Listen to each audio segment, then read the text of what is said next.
Good morning, St. Francis. Good morning, people of God. It is Wednesday, the 10th day of July, 2024. Wednesday of the 14th week of the year, the 14th week in ordinary time. It is still getting hotter and hotter again here in North Carolina. So excessive heat warnings all over the place. And so hopefully it will break a little bit, I think, on Friday with some rain. But then it starts back up again. So hopefully there is an end in sight for all of this heat, because it's getting a little ridiculous.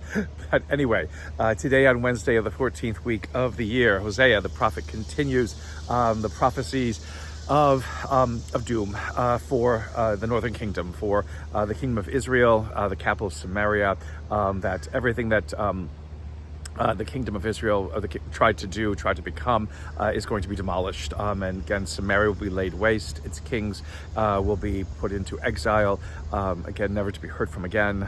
It's the idea, again, that Hosea continues with these forewarnings and the forebodings because of Israel's inability, again, to believe that God can do what God says God can do. I mean, I think that's kind of the bottom line of it all, is that because Israel doubts in many ways that God is as great as God is, or doubts the way that God acts can actually be purposeful or productive in the way that they believe that the other gods and goddesses around them, or the cultures around them, that their divinities, can act.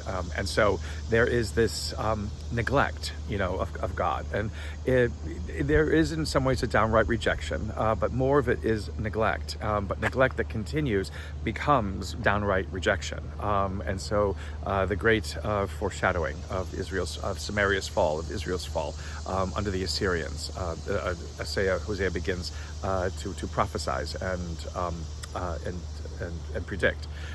But this last part of this kind of doom foreboding, again, is the idea of God also then bringing Israel back, or would bring Israel back, to be able to begin again, to be able to be reclaimed, to be able to be understood that God has never abandoned Israel, but that Israel has abandoned God.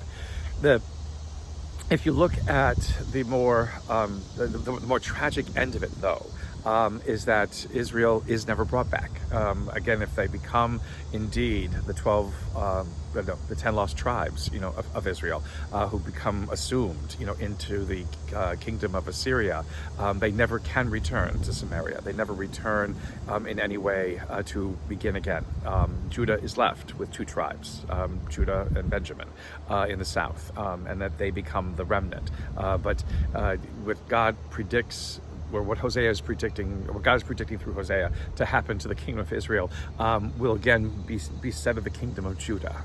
Now again, people do settle back into the area, and again, Assyria does lay waste Samaria, but then resettles people there, and there's a whole bunch of intermarriage that happens. And while Judaism begins to sort of reclaim itself, it is always the understanding, that the bloodline has been changed, because it is no longer pure Israelite. It is no longer pure Hebrew, but now has a mixture of all kinds of other peoples in it, which is why, again, in the south of Israel, in Judah and around Jerusalem, there is animosity towards those in the north, because again, they intermarried and they intermingled.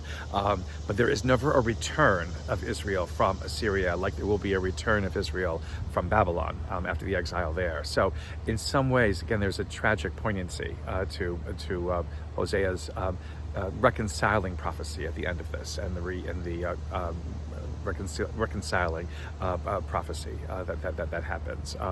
And it doesn't mean that God doesn't do that, but that it happens, but in a different way. Again, bringing Judah back to begin to rebuild. In Matthew's gospel today, we just basically have Jesus calling the 12 and naming them, and we have the whole list of those who have been called, because again, in yesterday's gospel, Jesus basically says we need workers to go out, to reap the harvest. We need workers to go out to make sure that that which needs to be brought in is brought in. And so the selection, again, of these 12 to do that. It is interesting, though, that he tells these 12 to go out and preach again. So it's immediately that there's a kind of selection and a list, but then also the mission is then kind of given to them, and they are told not to go into pagan territory, into not Jewish territory, which means again to stay away from Samaria or to go to the north. It's not clear, because Samaria it becomes a crossroads of different nationalities. Galilee, especially, is a crossroads of different nationalities. But to go the lost children of Israel, and to tell them the kingdom of heaven is at hand. And again, who is this lost children of Israel? Is it just the people in Judah, in the south of Israel, or is it to go to the north and to reclaim those who who are a part of the chosen people, but again, who have intermarried, and not letting them be lost anymore, or thought that they are lost or rejected by the south because they have intermarried.